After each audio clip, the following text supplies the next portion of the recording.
Assalamualaikum warahmatullahi wabarakatuh dan selamat datang. Welcome aboard kepada semua warga kerja baharu JPPM. JPPM dalam bahasa Melayu, dalam bahasa Inggeris adalah Registration of Society. JPPM ditubuhkan pada tahun 1949 iaitu selaras dengan penguatkuasaan Ordinan Pertubuhan 1949 pada 1 September 1949. Pada tahun 1966, Ordinan Pertubuhan 1949 telah disemak semula dan hasilnya adalah penggabungan 3 ordinan. Hasilnya adalah Akta Pertubuhan 1966, Akta 335 yang mula dikuatkuasakan pada 1 Februari 1966 dan berkuatkuasa di seluruh Malaysia. Punca kuasa JPPM, Perlembagaan Persekutuan, Akta Pertubuhan 1966 atau Akta 335, Peraturan-Peraturan Pertubuhan 1984 dan yang terakhir adalah Arahan-Arahan Pendaftar Pertubuhan.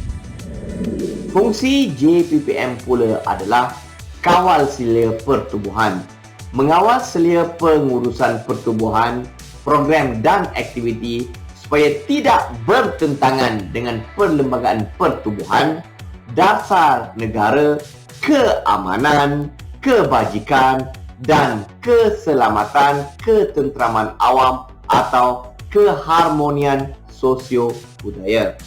Manakala selain daripada itu, fungsi JPPM adalah takbir dan kuatkuasa. Mentadbir dan menguatkuasakan Akta Pertubuhan 1966, Peraturan-Peraturan Pertubuhan 1984 dan dasar-dasar mengenai pertubuhan serta menyimpan rekod-rekod pertubuhan, induk dan cawangan berdaftar. Fungsi selain daripada kedua-dua yang telah pun saya sebutkan tadi, fungsi ketiga adalah khidmat nasihat. Memberi khidmat nasihat dan bimbingan dalam aspek pengurusan pertubuhan.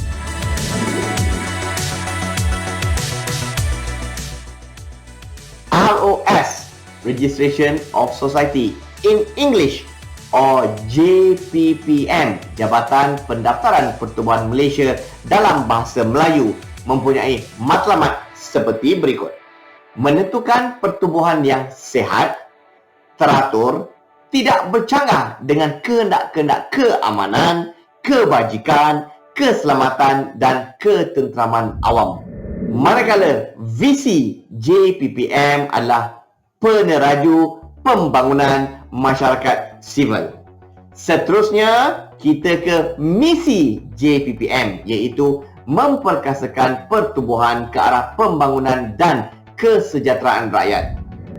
Last but not least, objektif JPPM ataupun ROS dalam bahasa Inggeris memastikan pertubuhan berdaftar bergerak sejajar dengan Akta Pertubuhan 1966, Undang-Undang Tubuh Pertubuhan dan dasar-dasar negara.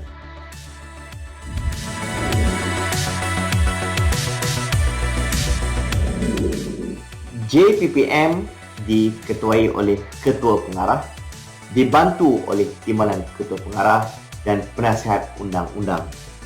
Di bawah struktur JPPM Ibu Pejabat terdapat 4 bahagian, iaitu bahagian pengurusan pertubuhan, bahagian penguatkuasaan, bahagian sumber manusia dan khidmat pengurusan, bahagian pengurusan teknologi maklumat. Manakala di negeri pula, ianya diketuai oleh pengarah grade M48 dan M44.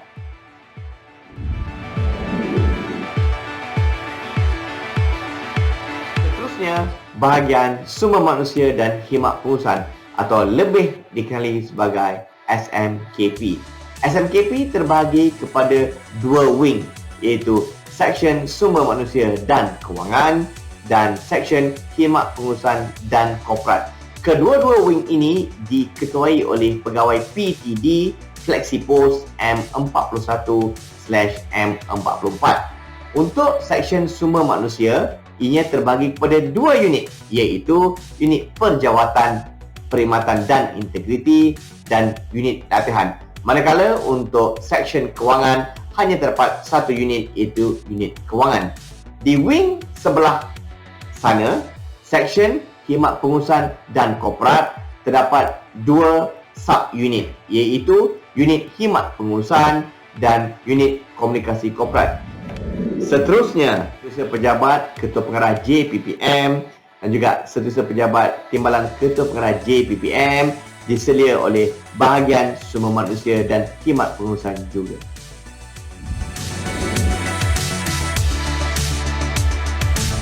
Baiklah, untuk unit Sumber Manusia, fungsi utama sumber manusia adalah perjawatan, perkhidmatan, memangku dan juga kenaikan pangkat, urusan cuti, Q8, integriti, latihan.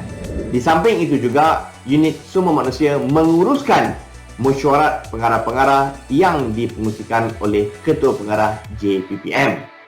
Baiklah, seterusnya kita pergi kepada unit khidmat pengurusan.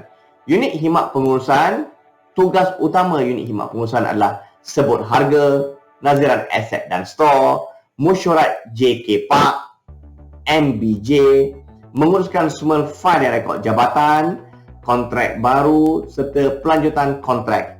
Okey. Dah faham? Okey. Manakala untuk unit kewangan, sebagaimana dalam mana-mana organisasi, unit kewangan memainkan peranan yang sangat penting, terutamanya dari segi bajet, okey, perbelanjaan, mengurus. Unit kewangan juga menguruskan JPKA, sistem e-perolehan, sistem IGF MAS, waran udara dan juga pengurusan sistem e-payment e-Roses. Okay.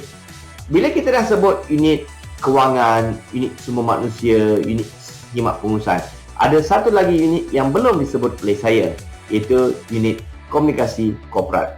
Unit komunikasi korporat menguruskan program-program utama jabatan. Contohnya, majlis sambutan Hari Raya, sambutan kemerdekaan dan tidak lupa juga majlis yang diadakan ataupun program yang diadakan setiap 2 tahun, itu HYPER, Himpunan Sinergi Pertubuhan Kebangsaan. Selain daripada itu, unit komunikasi korporat menguruskan pelan strategik jabatan, cost spend. Okay, cost spend tu kalau kita asyik kerja, dia tak guna juga. Kita pun kena sihat. So, community sihat di tempat kerja.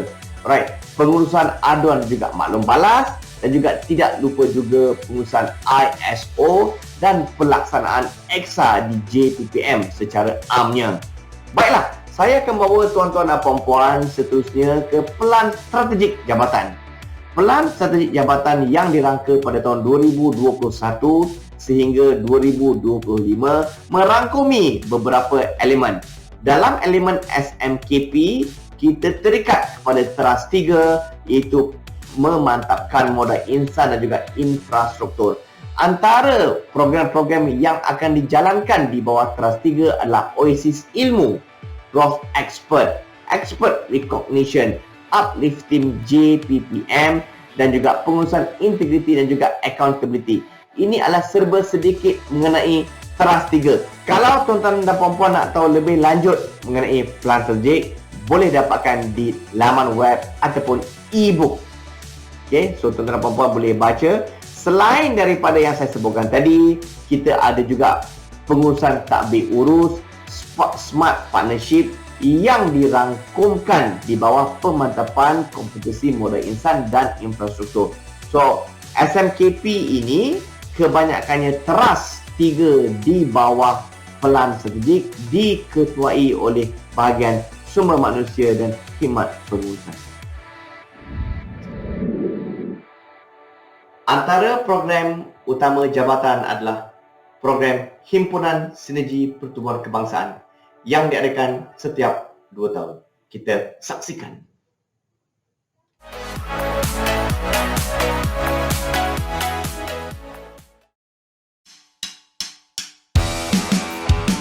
Hyper adalah himpunan sinergi pertubuhan kebangsaan 2019 di dalam suatu platform. Bermaksudnya ramai-ramai orang akan datang mempromosikan persatuan masing-masing.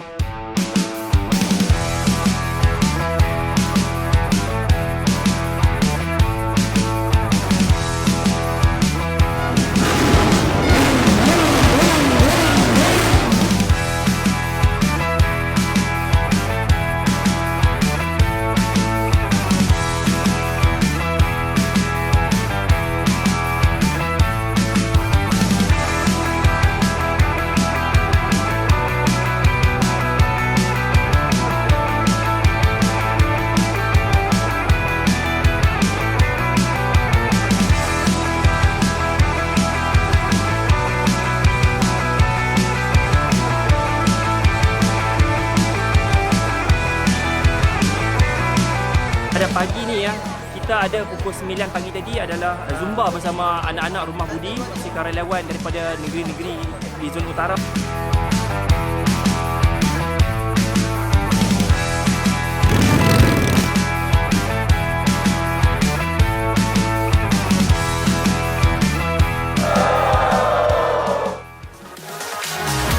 Pada hari ini kita telah mengadakan satu program Jelajah Hyper bagi Zon Timur.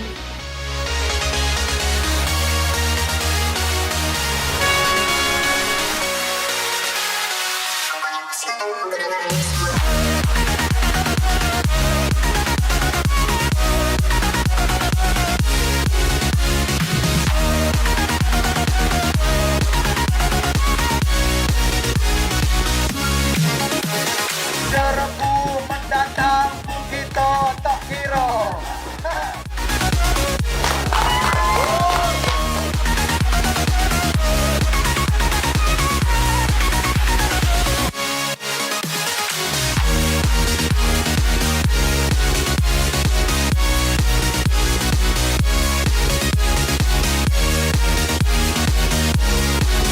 So, pada awal pagi tadi kita telah membuat program gotong royong. Kita buat kutipan sampah di seluruh kawasan Pekan Penasa.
Alhamdulillahirabbil alamin.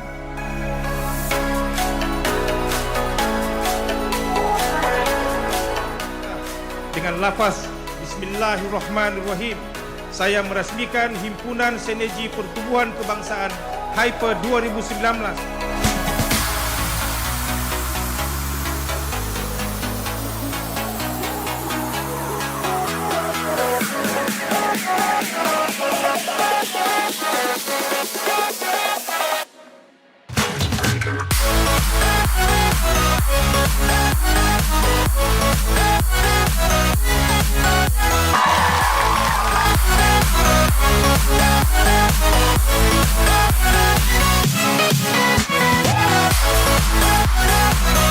Bye.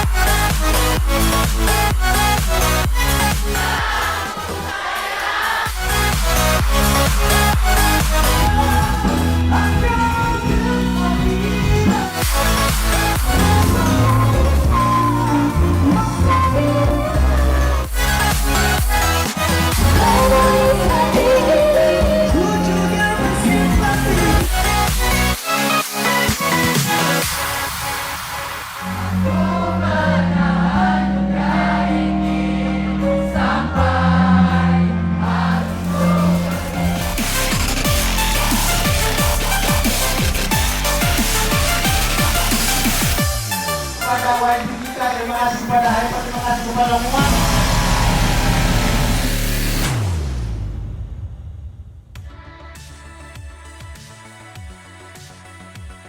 Selain daripada Hyper tadi, jabatan juga menganjurkan aktiviti-aktiviti seperti Corporate Social Responsibility, program-program berbentuk kerohanian, program-program berbentuk sukan dan sebagainya. Kita saksikan.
Itu sahaja daripada bahagian sumber manusia dan khidmat pengurusan.